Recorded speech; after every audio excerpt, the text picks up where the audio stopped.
Welcome to the chat. This is Jack Spillane from the New Bedford Light.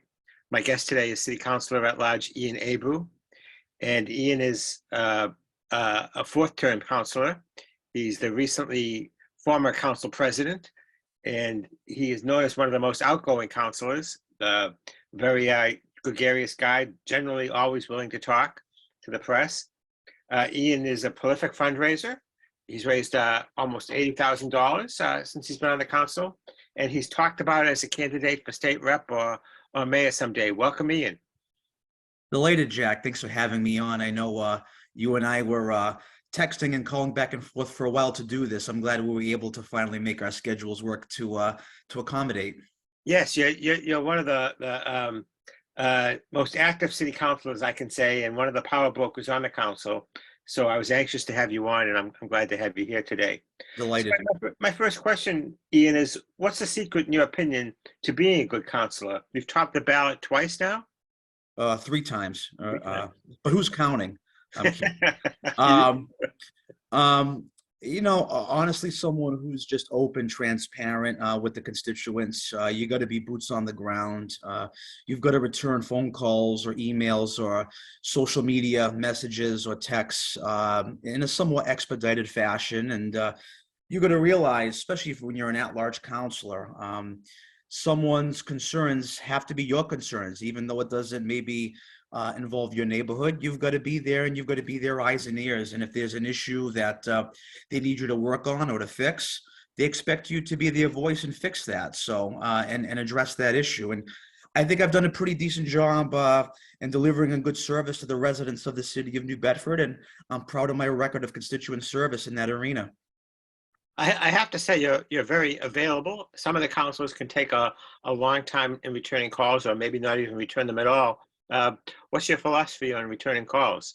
Well, much to the chagrin of my wife sometimes, because sometimes it'll be 9 o'clock at night on a Friday and she'll say, "Do you have to pick up that phone?" And I'll say, "Yeah, I do," but I am getting better at a work-life balance. I have to with 2 small kids at home. But to be honest with you, some elected officials have a 24-hour policy. They'll return your call within 24 hours or maybe 1 to 2 business days. I've always been pretty good at trying to get back to people within that period of the day or within the next day or so. Obviously, I've sort of found a niche on social media, on Facebook and Instagram and even Twitter to some degree, even though Twitter's more for the national and federal guys and gals. But folks have been pretty receptive on messaging me or tagging me in a post through those mediums, and I get alerted on those right away on my phone. So that's kind of a quick way for me to respond sometimes to a constituent need. If they send a picture about a street light or a pothole or a catch basin that needs to be cleaned out, or whatever the case may be, or maybe a property that's dilapidated in their neighborhood, they need us to get the problem property task force involved with. That's a quicker way that people have been reaching me nowadays as technology has evolved. And I think I've done a decent job trying to keep up with that. Of course, I get the phone calls too, like other councilors and the mayor do as well. And when I get the phone calls, I handle it. Unlike a mayor or a state representative, if you call an office, you may get a constituent services person or an administrative assistant. This is my office right here. So when you call, it's direct. There's nobody screening my calls. People call me, it comes right to me direct. And again, if I can't answer right away, I'll return the call in an appropriate amount of time. So you must find that the public appreciates that. I think there's nothing like a first-person interaction, as you said, as opposed to getting an administrative assistant that's going to get you caught up in a bureaucracy for 2 or 3 days. Well, and that's what I said about, and this is during the State of the City when the mayor had broke the news about the 311 text line about constituent matters. Within a day, I had released a statement publicly on my social media pages, and I think I even I even made a statement on with Marcus Farrow on WBSM later on in the week when he wanted my reaction to the State of the City. And I said, look, I have no problem with the 311 text line. I have no problem with see, click, fix. I know technology is evolving and I fully embrace that, but I still think that there's something to be said about that first person connection, that face-to-face person to person, TLC, if you will, to get that tender loving care that people, especially taxpayers, have come to expect and deserve, not just with me, but with their elected officials. I think it's something that's very important, and it's something that I'll continue to harp on. By all means, if you want to submit that DPI request into see click fix, or if you want to text 311, by all means, go for it. But if you want to speak to somebody about the issue and kind of explain why it's an issue and how this sort of evolved or maybe even devolved into a problem, I'd love to hear the concern. Uh, So you and I have talked about constituent services being a little bit tricky in some respects, in that department heads, for instance, whether it's the head of buildings and maintenance, fleet, vehicles and maintenance, the police chief, the water or wastewater people, that those department heads technically work for the mayor. He's the manager of the city. And if he's going in one direction and the council's going another, it can be a little bit confusing. What's your philosophy about your responsibility versus the mayor's, and when it comes to department heads? Honestly, I don't look at it as, in my view, as us trying to overshoot the mayor or the mayor trying to battle us on that kind of service. I look at it as teamwork. It's the way I've always looked at it. And the statement I'm about to make, it might seem like I'm throwing the mayor under the bus, but I'm not. I get the calls all the time, as do my colleagues. And it's not really verbatim, but it's along the lines of, I've called the mayor's office, I've emailed the mayor's office, they said they'd get to it, or I left a message, it's been 2 or 3 weeks, I haven't heard back, I'm calling you. And the reason why that happens, and I get it sometimes, and I'll always say this when a constituent calls about that matter, I'll say, look, the mayor's the executive, he's running the city, he's in Washington, he's on Beacon Hill, he's testifying before Congress, he's meeting with our delegation, he might be overseas on an offshore wind conference as he was recently. Sometimes those things fall through the cracks because mayors are typically doing that higher level executive work operationally. And city councilors, if you look at our charter under Plan B, it says right there, besides ordaining, writing and passing ordinances, mayoral appointments, setting the tax rate and setting the annual budget, it says right under Plan B, it's to be responsive to constituent needs and concerns. So I think there's a role for the council in that, because we are the boots on the ground. Like I said 5 minutes ago, you call me, you call my colleagues, you go to the city council website, for example, with all 11 of us, our home phone numbers and our cell phone numbers are all put on there, and our emails. And most people will just call our cell phone because they know it's a direct call. The general public doesn't have John Mitchell's cell phone number. They're not calling him directly, they're calling us. I could be wrong, but I'm not sure everybody's cell phone is on there. I think some of them just have the office number. Maybe. Maybe. So I guess I have had the exact same experience as you, because believe it or not, sometimes when people are frustrated with not getting action out of the mayor's office, they'll call the press. And with all 3 mayors that I've worked under, Fred Kalis, Scott Lang, and John Mitchell, it's amazing. I've been here 24 years and there's only been 3 mayors. But who's counting? Yeah. That sometimes residents will express frustration that the city is slow to get there to address their concerns. On the other hand, if someone doesn't know enough to call a councilor, they may wait forever. And then, if they do get the councilor, then they kind of owe the councilor, shall we say, in terms of a vote or contributions. Well, I mean, that's why we do the job. We do the job so that we can make our constituents and the taxpayers of the city happy. We want them to be happy. We want them to be pleased with our job performance. And how are we judged by our job performance? It's at the ballot box every 2 years. It's like in the private sector. As me as a business owner now, how do I judge if my folks of whom I employ now are doing the job adequately? Well, we have performance reviews every year. And for us, my performance reviews every 2 years. So of course I want to do the job well and expedite it and make sure it's done competently, and working with my colleagues, especially the ward councilors, if it's a real ward specific issue. And I'm proud of the fact that I work with all of the ward councilors, but working with the mayor when need be, with the department heads to try to bring some some remedy to a concern or an issue that folks may have in their neighborhood, or in their street, or in their backyard. Literally, sometimes it all depends. I mean, you'd be amazed at the calls I've received over the years. I mean, it's everything from the typical infrastructure related matters to crime and drug and gang related issues, and everything in between. Dilapidated properties. I'm proud of my record working with attorney John Floor and the Problem Property Task Force, and working with Danny Romanowitz. I'd like to think that I'm one of the most proactive counselors in holding absentee landlords and problem property owners accountable. I'll be pulling the data from this past term as we get closer into the election season, but I know over the last 8 years on the council, me personally, and working with that department, the teamwork between myself and John Floor and Danny Romanowitz, we've been responsible for well over 100 either lien and cleans, board ups, property citations to clean up properties, because that obviously denigrates an entire neighborhood, and that's a deterrent for economic development, and it's also it's a green light for potential crime issues. So I take that very seriously as well. Okay, I'll just say now that if you have a question for Ian, you can send it in by way of the chat if it's appropriate. We'll pass it on to him. Ian, you have two young children, 6 years old and 4, I think.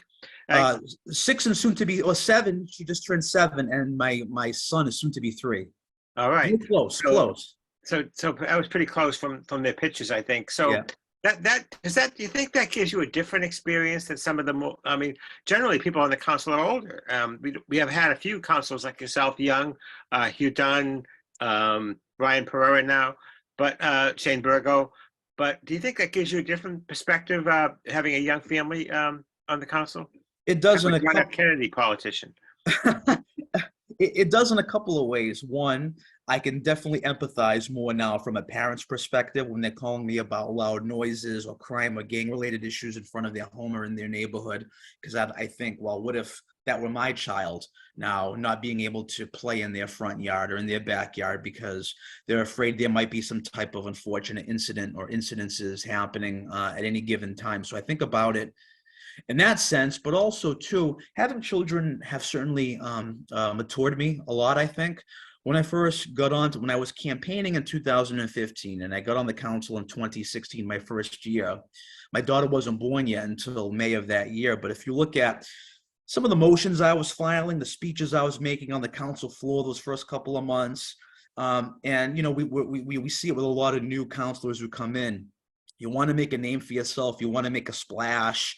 You may file that high level motion, try to bang the drum, or you might want to grandstand a little bit. And I definitely kind of did some of that in my first couple of months, or my first half year on the council. I think over the last handful of years with having children, it certainly has taught me about patience and absorbing information, taking it in before you make that speech on the council floor, you know, before you release that press release, kind of absorb the information and talk to other people, talk to other stakeholders, try to find a good conclusion or a middle ground, and get all the facts before you make a speech or you have a press release. So I think that's matured me a little bit, having children in that sense, because you got to have patience when you're a dad. So Yeah. Well, you don't want to have any speeches out there that your wife and kids are going to be embarrassed by later on. well, you know what they say, Jack? It's an old saying. It's better to remain quiet and let people think you're a fool than to open your mouth and remove all doubt. That's a great cliche. So you've been described as a moderate councilor. You were formerly Republican, now a Democrat. How would you describe your philosophy of government? Well, first of all, yeah, you're correct. I've been a Democrat now since 2017. And again, I was a little more conservative to moderate throughout I was a little more conservative in my young adulthood. Growing up in the city, listening to the taxpayers and residents of our community, getting really more intrinsically involved in some of the neighborhood groups and everything else, and having good campaign management and like Ross Nunes and a bunch of other folks who have helped me along the way. It's sort of getting different perspectives have brought me more left, and then where I'm in the center right now, where I'm really a big fan of bipartisanship and working with folks together to find a common ground. As I just mentioned earlier about common ground, I think that's very important. I'm all for disagreeing without being disagreeable. But I'm certainly a moderate person. Even though I've morphed some of my political ideologies over the years to um, better reflect our constituency, the reality is that I'm still unabashedly a supporter of our law enforcement and our police, our first responders. Um, and I'm proud of that. I have some moderate views. I've got some more liberal views. I mean, socially, I'm very liberal. And I'm now talking more of state and federal issues, but that's the reality. I've always been more liberal on social affairs, more conservative on other matters involved like law enforcement and economic development in certain ways that we don't overwork ourselves in certain areas, or we don't we try to diversify our economic development prowess and our portfolio and what we're doing.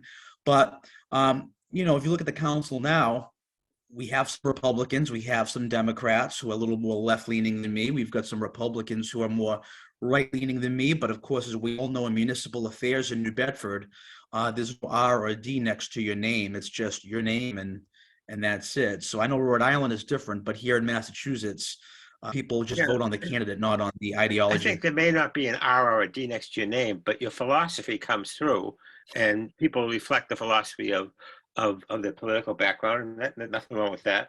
Mhm. You've had a pretty good relationship with Mayor John Mitchell, but not all councilors have had that good relationship. What would you attribute that good relationship to? You haven't Well, really agreed with him on everything, but no, and there's times the mayor and I have disagreed. Like I disagree many times with the way he's handled our public employee committee and the unions as far as the health benefits, and we may dive that later. But and I've disagreed with some of the handling of the police department and the fire department and some of the labor relations stuff. But I think by and large, the mayor and I, even last year when I was council president, he and I made a joke with him once during all the American Rescue Plan Act negotiations and all of that. There was a time when he was calling me like 3 times a day. And I remember one time, it was like a Saturday morning, I was in Stop and Shop, and I picked up the phone and I said, John, are we becoming best friends? And he laughed. He goes, I think we are. But we had a very good relationship. We still do. And we talk often about issues. But even if the mayor and I disagreed on an issue last year or even this year, but especially I'll talk about when I was council president last year, he and I are professional enough to know, all right, you won this one, I won that one, or not even one, but in the terms of we didn't agree on it. One issue may have gone his way, one may have went the council's way, but there was always another issue to talk about to move on. And my theory was always when the gavel hits, what still is, when the gavel hits, it's over. The debate's over, the vote's over. Now we go on to the next issue. So I think that's why the mayor and I have always gotten along pretty well.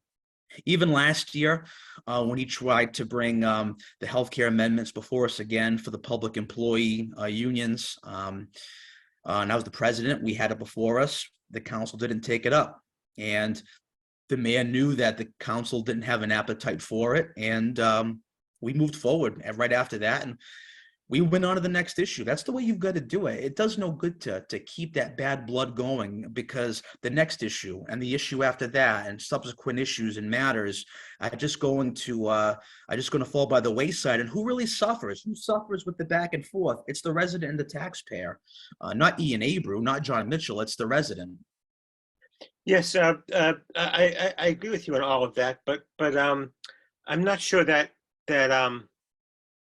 you have been able to achieve that same camaraderie with some of the long-term councilors. I'm speaking specifically of Councilor Morad and Councilor Gomes, who at the end of your tenure as council president, I know that they were candidates for the job. They didn't seem like they were too happy with you, and there was not a lot of love lost. What is that about, and how has the council been functioning under Council President Morad, in your opinion? I mean, I don't know. You'd have to ask them. I work with everybody and anybody, and I don't. I've never taken any jabs at any city councilor. I look at it as a team in the sense of we have to work together collaboratively on ordinances and issues. I don't know. You'd have to ask them if they ever were to come on. I'll work with anybody and everybody. As far as this year's council, I'll speak to what we did last year. I'm proud of the work we did last year, and I'm responsible for what I do, and I'm responsible for my job, and I'm going to continue to be responsible and responsive to the residents of New Bedford. And what I'm proud of, you know, when I hung up the gavel last year, which by the way, I didn't lose the gavel. Okay. I decided not to run because I had a lot of other things going on in my life. My business was in the ascension and I wanted to make sure I concentrated to that. And I wanted to, I believe in other people having a chance to lead the council for a year or two and have the gavel. But what I was proud of the most. Could you have gotten 8 votes to have a second term, because you need to have a 2/3 vote? To be honest with you, I didn't campaign for it, so I couldn't tell you. I would hope the 6 I had, including myself, would have been there. Of course, we'd have a Ward 3 councilor at the time, so you're down a vote there, but I don't know. Those who didn't vote for me, that like Councilor Murray, Councilor Lima, we have a relationship. So especially last year when Brad, Councilor Markey, became the finance chairman, who I think he did a great job working with me and there and our colleagues to get the American Rescue Plan Act done. But anyway, what I was proud of the most last year, and I said it when I handed off the gavel, is that despite all the legislative and the municipal stuff we had accomplished, I still returned every phone call, every email, every text message. I'm proud of that the most. And that's what I'll speak to. I'll speak to my leadership last year, working with my colleagues. And, and there are a lot of counselors on that body this year, and last year too, that I'm friends with, that brutally honest with me.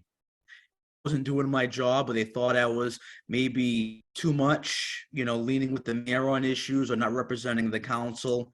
They would have told me, they would have pulled me aside. And that really didn't happen at all last year because, for instance, we were at a press conference for some of the offshore wind development at the Andrew Saunders site at the waterfront. You may have been there, Jack. It was the lieutenant governor was down. We're talking about the dredging of the harbor. It was right there at the waterfront, right near the South Terminal.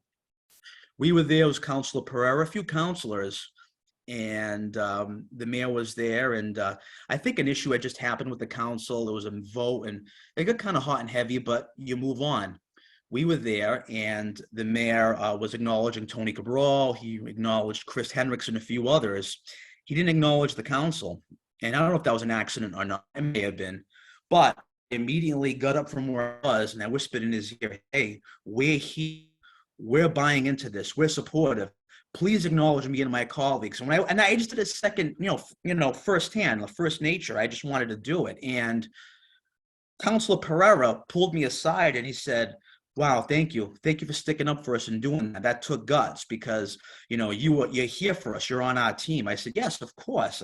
But look at this team, New Bedford, all on the same team here. The council is a team in a sense, in a sense where we do have to work collaboratively together, but we're also elected individually to by our districts or our wards or by the at-large. So we're also on our own in many senses, but we have to work with the mayor. Long-winded answer to what you asked me, but it's not just a yes or no or whatever. There's a lot of tentacles to these things. Okay. So let me just bring up this. So this year so far, we've had the issue with the council pay raises, which I think you went along with at first, or were you not there? The city council pay raises? These were the pay raises that to a half a dozen or so employees that the city council granted that were as much as 50% above what the personnel director recommended. Oh, for Unit C, the Unit C. They later reduced that to 25%. Then we had these referendum that were 3 referendum in one night without ever going to committee, were voted onto the ballot.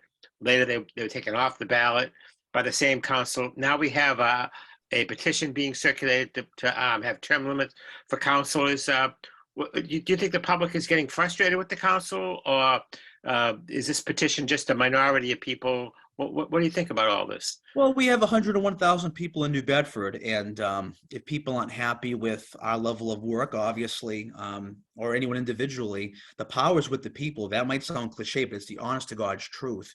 I tell people, you're my board of directors. You have the power to replace us or keep us in or keep us out or knock us out. And I know there's a petition circling around, and hey, that's democracy in action. I know the lady. Would you support term limits for councilors? Well, It's a loaded question, and I'll tell you why. And I'm not trying to be a politician about it, and I'll tell you why. And here's the issue about term limits. Okay, say Ian Abreu, I'll use myself. Say this were my last year or my last term on the council. This is my 8th year, so say I was capped at the 4 2-year terms, right?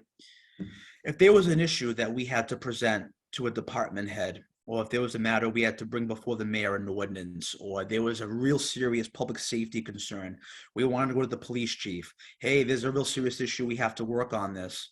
And say the mayor or the department head or the police chief or the fire chief, whomever the case may be, or even a bureaucrat on Beacon Hill we're working with an issue on with one of our state representatives.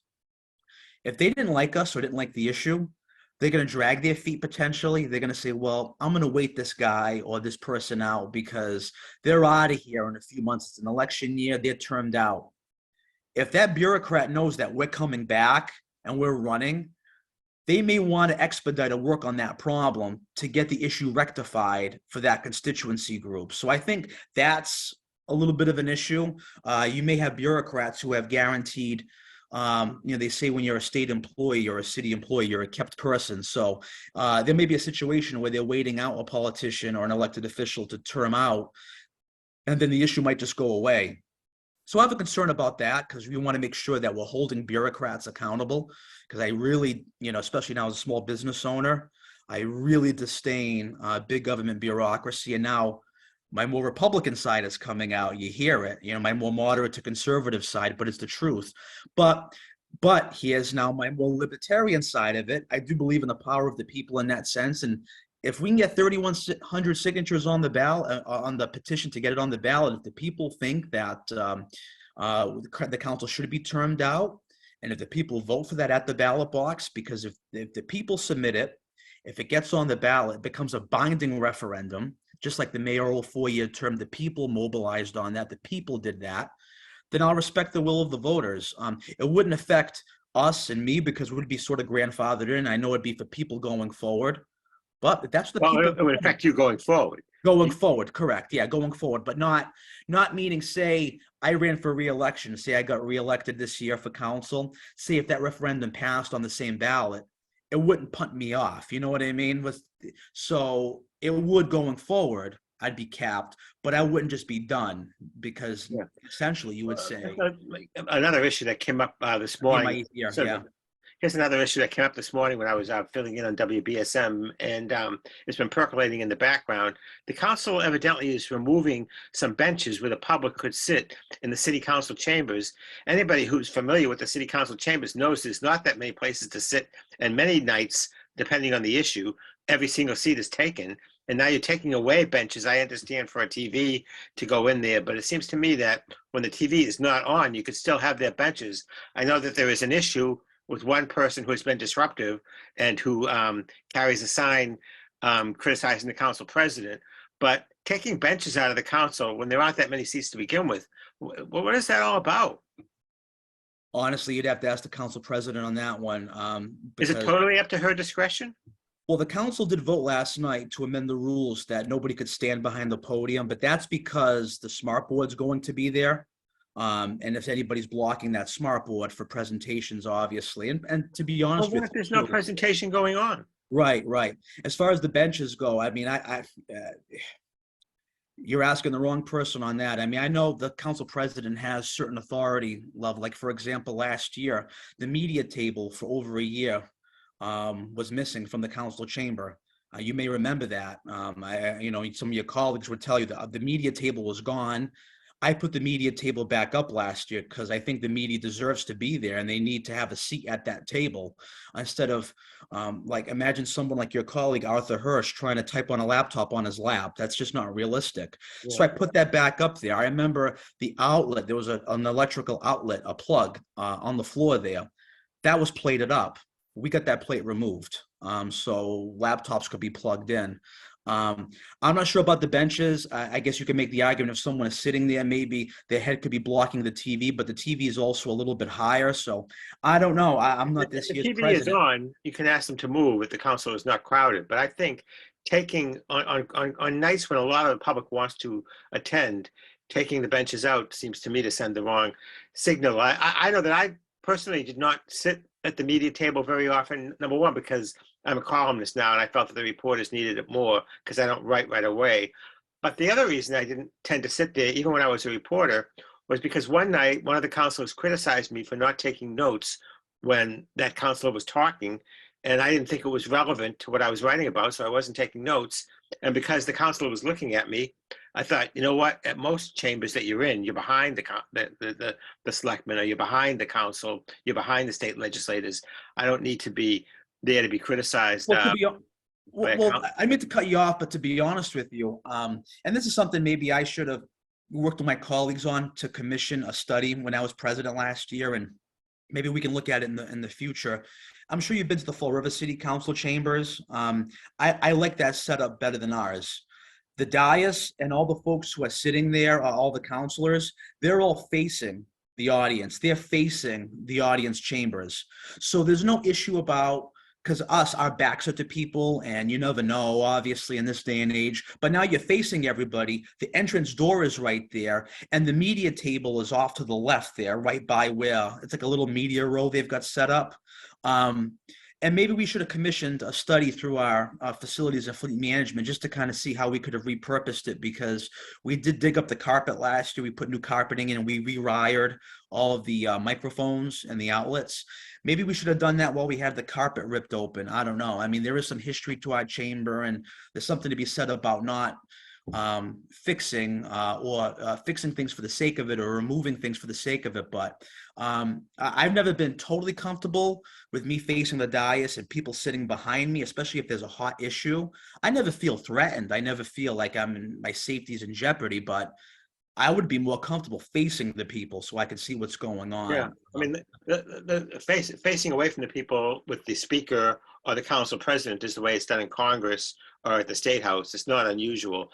The select board is a different thing. It's a smaller, more close to the people government. But the big thing that I'm concerned about is the taking out of the benches. So, Ian, you've raised quite a bit of money since you've been a councilor. I think you generally have a fundraiser at least once a year, maybe twice a year. What is that about? Because many of your fellow councilors don't hold the fundraisers that you do.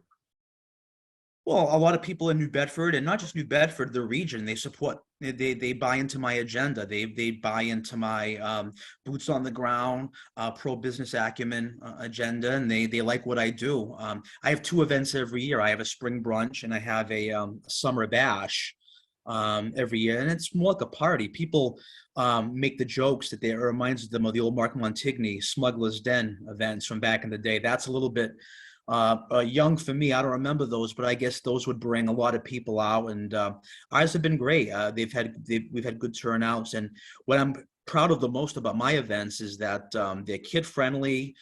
We have everyone from police officers to business professionals to children to middle class individuals, because I try to make them affordable, and people come together and they support what I've been about, and I've been really blessed with that. Do you ever worry about conflicts of interest, like from, for instance, the marijuana establishments trying to open cannabis places in the city? Anybody that might give to you? Do you ever worry about, potential conflicts there? No, I mean, if people want to support my agenda, which is pro-business, they can, and they have, and they will. I don't. There's no issue on that, and there never has been. I mean, we can do that. I mean, businesses donate to, not businesses themselves, but the because that's a corporate check. But the owner of a business, they donate to state representatives and city councilors and mayors all the time. It's just it's part of doing business. It's part of working together. And if folks like what we're doing, as far as slashing red tape in the building department, or trying to streamline permits for restaurant owners, like the outdoor dining stuff that we've done during COVID, then they want us to return back to work. They want us to stay in office because they know that we're going to try to represent their needs. So that's the way I look at it. So you have voted twice against Mayor Mitchell's nominees to the Voc Tech School Committee. The mayor has not been shy about saying that he agrees with the Department of Elementary and Secondary Education and some of the civil rights groups that have threatened lawsuits, filed a civil rights complaint, which hasn't been decided yet, that the Voc Tech admissions policies, not just in New Bedford, but 7 other regional Voc schools in Massachusetts, discriminate against English language learners and special education students. They admit fewer of them than do the high schools. Most recently, you voted against Carol Pimentel twice. The second time she was successful. What's your philosophy on the Voc Tech admissions policies? Well, the Voc Tech superintendent and leadership, they've made changes. They're working on being more inclusive in that sense. They're mandated as such. I applaud what they've been doing. More work does need to be done for sure. The Great New Bedford Voc Tech model and all vocational models throughout the state, honestly, have become the school to go to, especially in urban districts like New Bedford, because the model works. Kids are learning a trade and they're going to college if they so wish.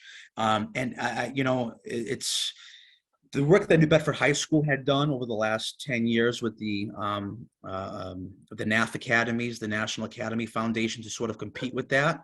I commend the work they've done with like the Arts and Humanities Academies, the Engineering Academies, to compete.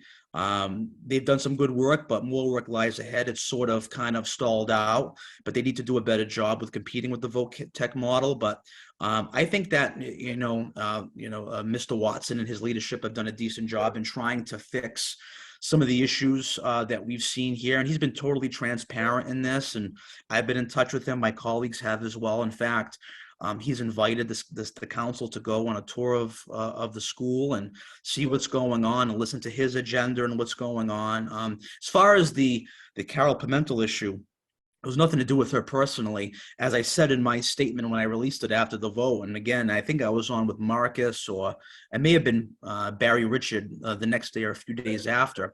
I said, look, we have the same people coming on our boards and our commissions in the city. That individual, Ms. Pimentel, she's on the Redevelopment Authority. She's also on the executive board of the New Bedford Economic Development Council. Now we want to put her on the Greater New Bedford Voc Tech Board or school committee.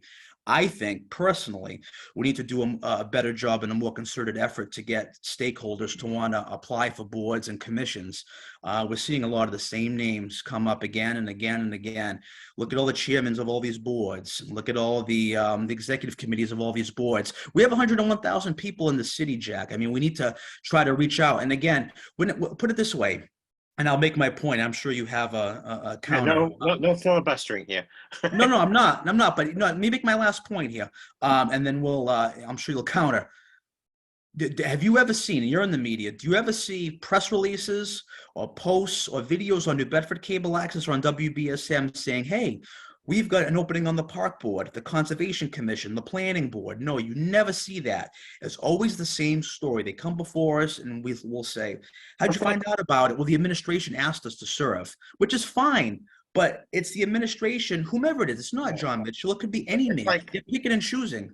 It's like Maura Healey deserves to have the Secretary of Education that comports with her philosophy. The mayor is elected. The city government says he has the authority to make that appointment. It's not just who wants to serve, it's who comports with the mayor's philosophy. And this is the mayor's philosophy. We do have a question that came in from Kelly Haggerty. She wants to know if you would support opening up the school committee process so that it is elected to the Voc Tech School Committee instead of appointed. Yes, that would be an amendment to their charter, but yes, it should be. In fact, the Bristol Plymouth School Committee in Taunton, they're an elected body, and why not let the people speak? Because to your point, if the mayor's appointing and the council's ratifying appointees to the school committee, they're going to be in line, hook, line, and sinker with whomever that mayor's agenda is, and let the people speak. The New Bedford School Committee is elected, so why not the Greater New Bedford Voc Tech School Committee? Yeah, I do feel I have a responsibility here, and I mean no disrespect by this, but your mother, works at the Voc Tech. Is that any connection to your positions on this issue? Does she have to follow the philosophy up there? I just feel like I have to ask that because people will say, "Why Yep. didn't you ask it?"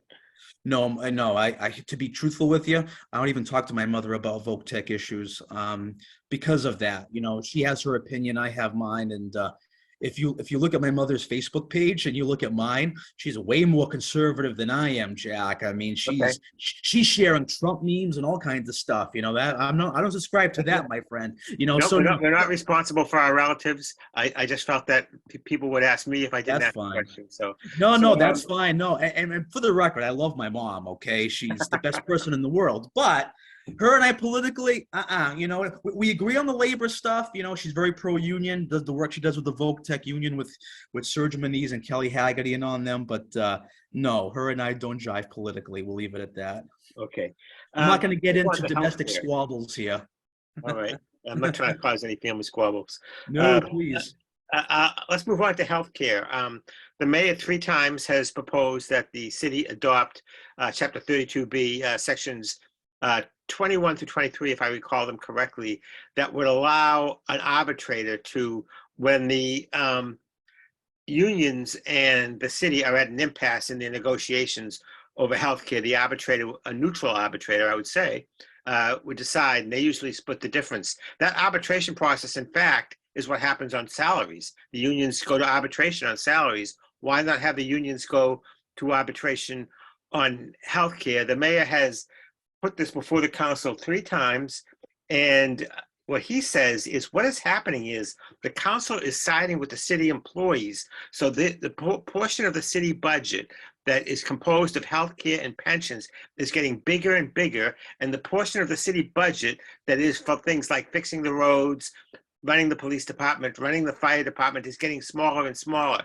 And so you have DPI, police, and fire getting smaller so that we can pay these expensive health care and pension plans for the city employees.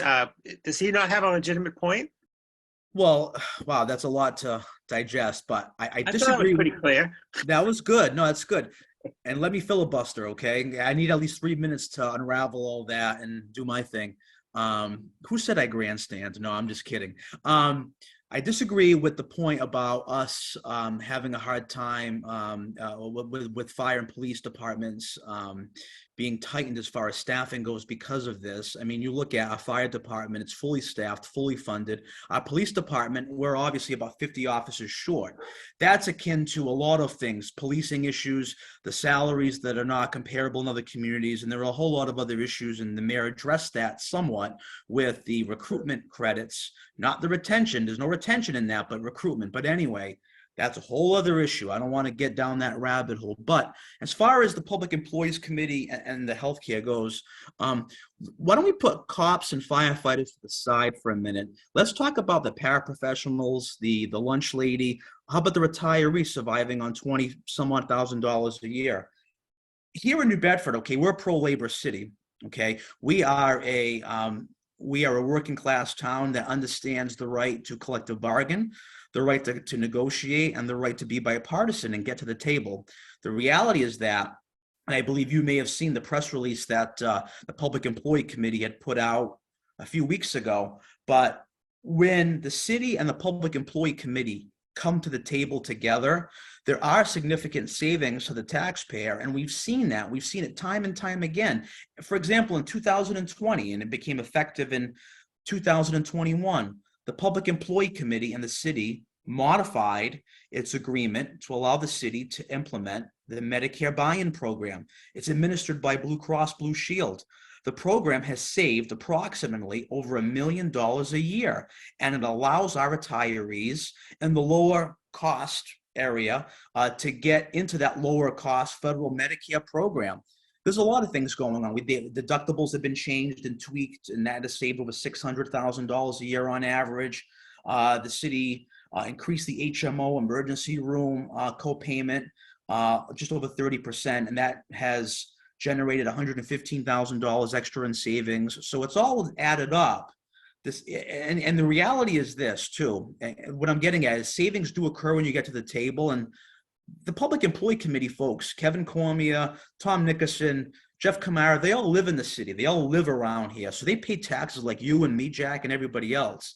But I just think that it's an important thing to remember that folks need to be at the table and to discuss these matters clearly, coherently, so we can find some common ground. I think that's where the rubber Well, meets the road. And we haven't seen that. We haven't seen that really. The PEC, which is the Public Employees Committee, doesn't go away if you have an arbitrator come in. They still have the right to negotiate. It's just that if you come to an impasse, the arbitrator splits the difference. And yes, it's true that the PEC has contributed a lot of givebacks in recent years, but some people say that that's to control their own costs, not the taxpayers' cost. And the fact is undeniable that the city services portion of the budget, the fixing the roads, the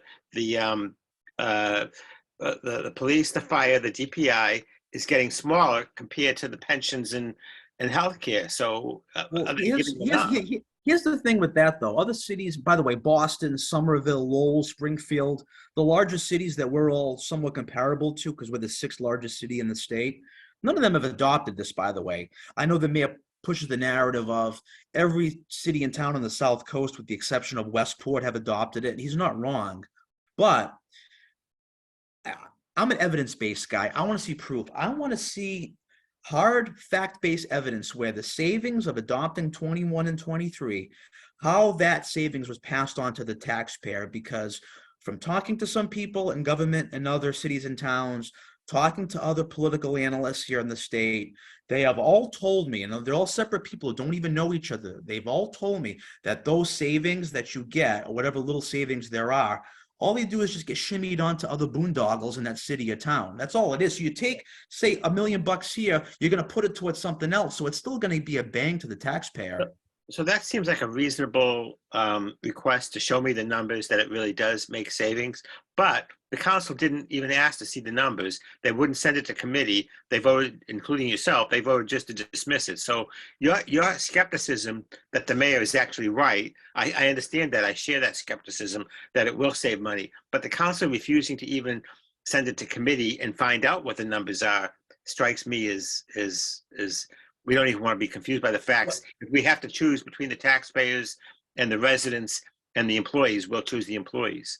Well, I think, and this is where you and I will disagree, and that's okay, but we can disagree without being disagreeable. I think we are representing the taxpayers, so I'll speak for myself and my vote, okay?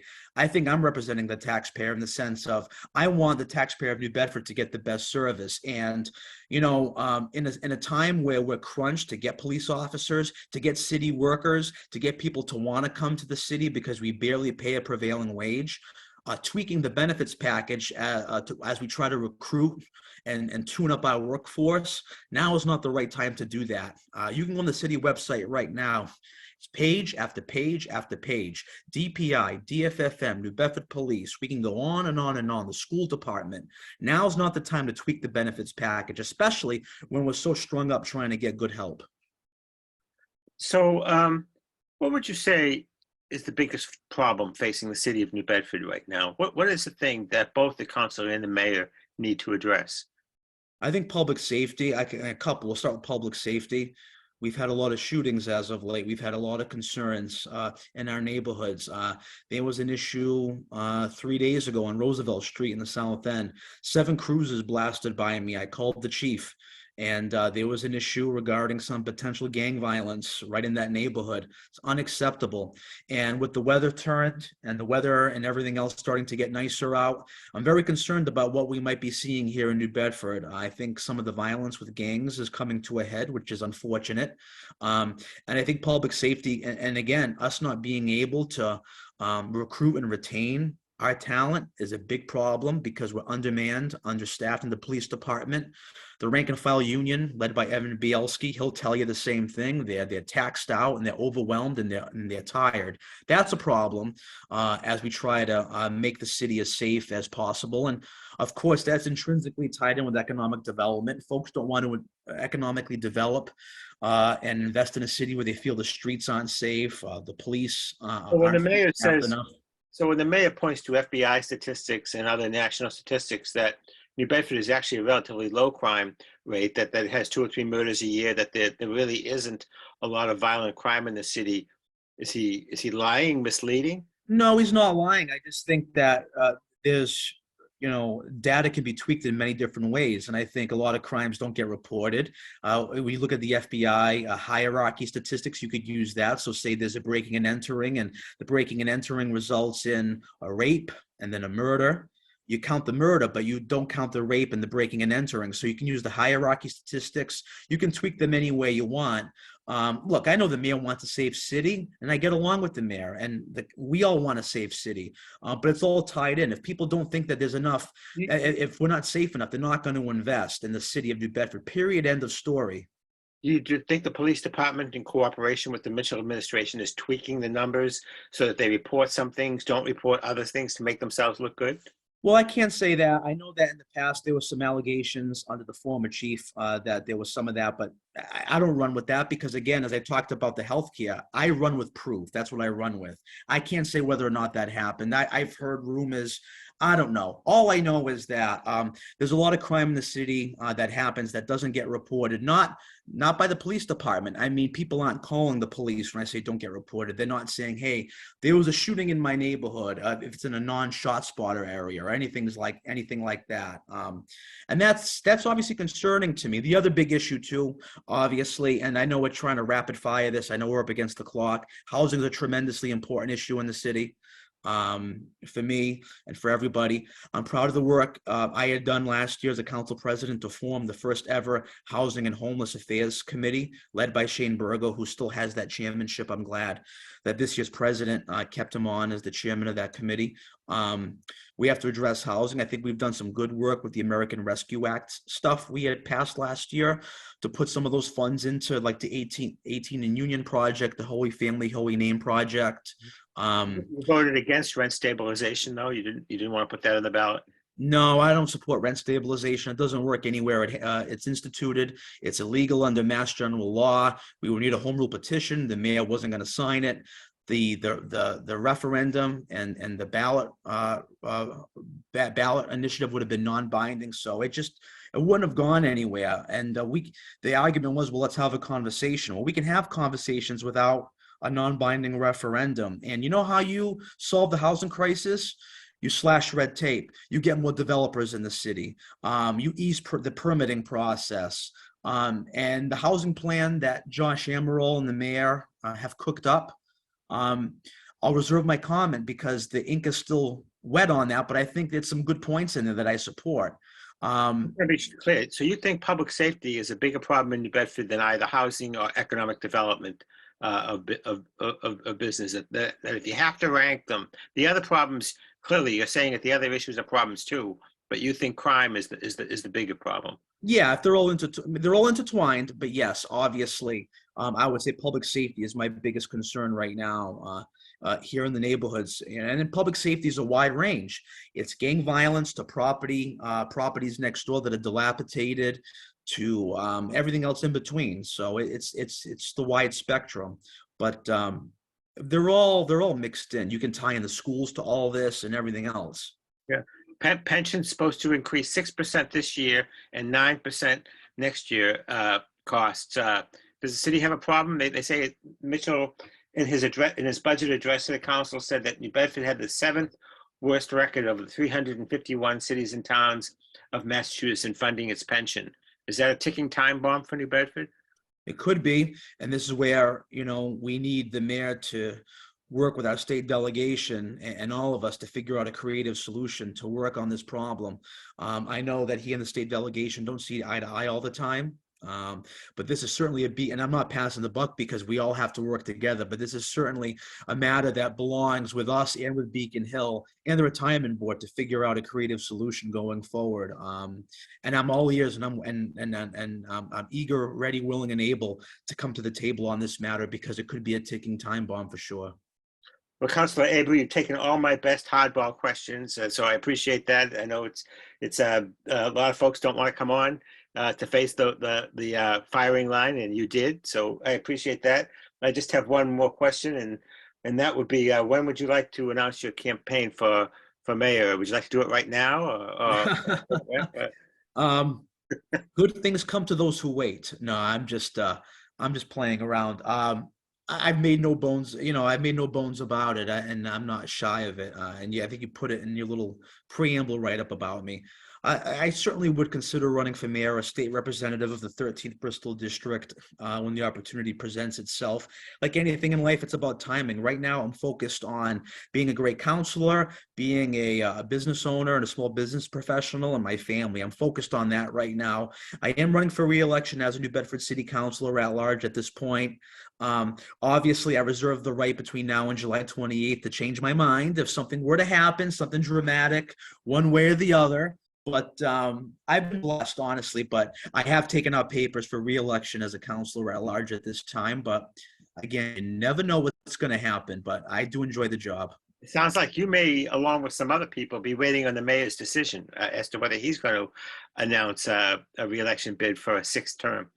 Yeah, I hope he makes a decision soon, one way or another. A lot of people are waiting, and if he runs, God bless him. If he doesn't, it's going to be interesting for sure. It's a waiting game, but I know some people are interested. Some people are waiting to see what he does, and whether or not he runs, we'll see what happens. If he doesn't run, You think he's the favorite if he runs, or could he be beaten? well, I think anybody's beatable. But sure, I mean, if someone runs a good campaign against anybody, him, me, any of the counselors, sure, anybody's beatable. If history proves us is anything, is that anybody can lose a race. And plus, too, when you've been in office for, I think he's going on over 10 years now, he was elected in 2011, you're gonna make some enemies along the way. People aren't going to be happy. I made them along the way. I know others have. So eventually, as time goes on, you're never as popular the day after you get elected, right? They say the day after you get elected, every day after that, you go down and down a little bit. So I always make the joke with people. I say, you get sworn in, then you get sworn at. So, All right. Anything else you'd like to say? We have 1 minute left. Sure, I'll just give a quick plug if I may. My daughter Adria is having her lemonade stand in front of our home tomorrow. It's the Town Square Media Fun 107 WBSM Lemonade Day. So come on down to our house, 147 Ricketson Street. How much is the lemonade down there? I hope it's not $5 like it is on the television commercial. Or $10 like a pint of slow-mo syrup. No, it's $1 for regular lemonade, $1.50 for strawberry lemonade, and a portion of the proceeds my daughter raises will be going to Mercy Meals and More to help out that program. It's a great program to teach kids entrepreneurship skills. And go to their Facebook page, Lemonade Day South Coast. I plugged my daughter, but honestly, there's dozens of them all throughout the South Coast. Go support these young entrepreneurs. In fact, my colleague, Sean Oliver, his son is doing one on Upton Street tomorrow. So stop on by, support these great kids. That's the Chamber of Commerce program? It was when I was with the Chamber. The Chamber did it with Dorothy Cox and with Town Square Media, but now it's just Bay Coast Bank and Town Square Media.